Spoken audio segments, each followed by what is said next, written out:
민주주의를 포기한 정당, 국민의힘은 존재할 이유가 없다. 정치는 국민과의 약속이다. 정당은 국민과 당원을 위한 정치적 대의와 절차를 따라야 하며 그 중심에는 언제나 민주주의가 존재해야 한다. 그러나 국민의힘은 다시 한번 그 기본적 원칙조차 무너뜨리며 스스로의 존재 가치를 부정했다. 2025년 대선을 앞두고 국민의힘은 김문수 후보를 당내 경선을 통해 대통령 후보로 선출했다. 이 과정은 정당 내부의 절차에 따라 당원 투표와 여론조사라는 정당한 방식으로 이뤄졌고 김문수 후보가 선출되었다. 그러나 국민의힘 지도부는 이 결과를 스스로 뒤엎으며 민주주의의 근간을 송두리째 흔들었다. 사건의 경위는 충격적이다. 당 지도부는 마이너스 새벽 1시에 김문수 후보의 선출을 취소하는 공고를 냈고 마이너스 1시간도 채 지나지 않아 오전 2시 10분에 대통령 후보자 등록 신청 공고를 게시했다. 마이너스 그 공고에 따라 후보자 등록 시간은 오전 3시부터 4시까지로 정해졌다. 이 시각에 누가 공고를 보고 대응할 수 있겠는가? 마치 예정된 연극처럼 진행된 이 절차 속에서 마이너스 국민의힘은 1시간 남짓한 시간에 한덕수를 급히 당에 입당시켰고 마이너스 비대위를 열어 그를 대통령 후보로 결정했다.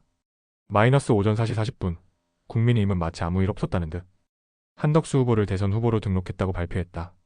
이것이 정상적인 정당이라고 할 수 있는가? 정식 경선을 통해 당내 후보로 뽑힌 인물을 지도부 마음에 안 든다는 이유로 날치기 하듯 날려버리고 밀실에서 자신들이 원하는 사람을 앉히는 행태는 독재와 다를 바 없다. 이 과정에 당원은 없었고 국민은 배제되었으며 심지어 최소한의 절차적 정당성조차 없었다. 국민의힘은 예전부터 날치기로 악명 높았다. 법안을 물리적으로 저지하던 시대부터 시작해 대중과의 소통 없는 일방적인 결정, 캐파 정치의 낡은 권위주의를 끊임없이 반복해왔다. 하지만 이번처럼 자기 당의 대통령 후보조차 새벽 쿠데타로 교체하는 장면은 민주주의에 대한 모독이며 정당 정치에 대한 조롱이다. 정당의 후보는 단순한 얼굴마담이 아니다. 국민과 당원의 선택을 받는 대표자이며 정당이 추구하는 가치와 정책을 대변하는 상징이다. 그런데 이 상징을 마치 자판기에서 뽑아갈 수 있는 사탕처럼 지도부가 마음대로 바꾼다면 그 정당은 더 이상 정당이 아니다. 이미 윤석열의 계엄을 옹호할 때부터였지만 국민의힘은 스스로 정당이기를 다시 한번 포기했다.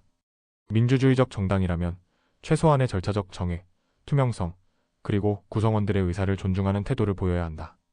하지만 국민의힘은 그 어떤 것도 지키지 않았다.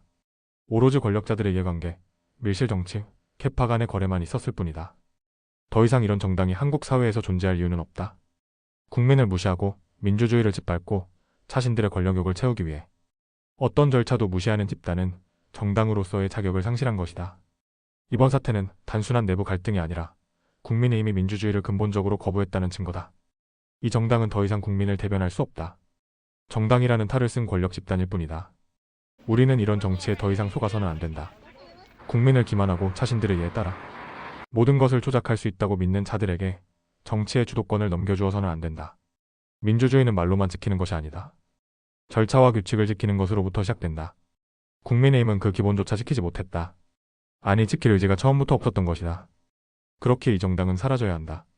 이러한 국회의원들을 뽑았던 국민들 또한 본인의 손가락을 부끄러워하고 다시는 이러한 놈들을 국회의원으로 뽑아서는 안 될 것이다. 이번 대통령 선거에서 당신의 소중한 권리이자 주권인 그 한 표를 이런 썩은 정당 후보에게 투표하는 과오를 저지르지 말기를 바란다.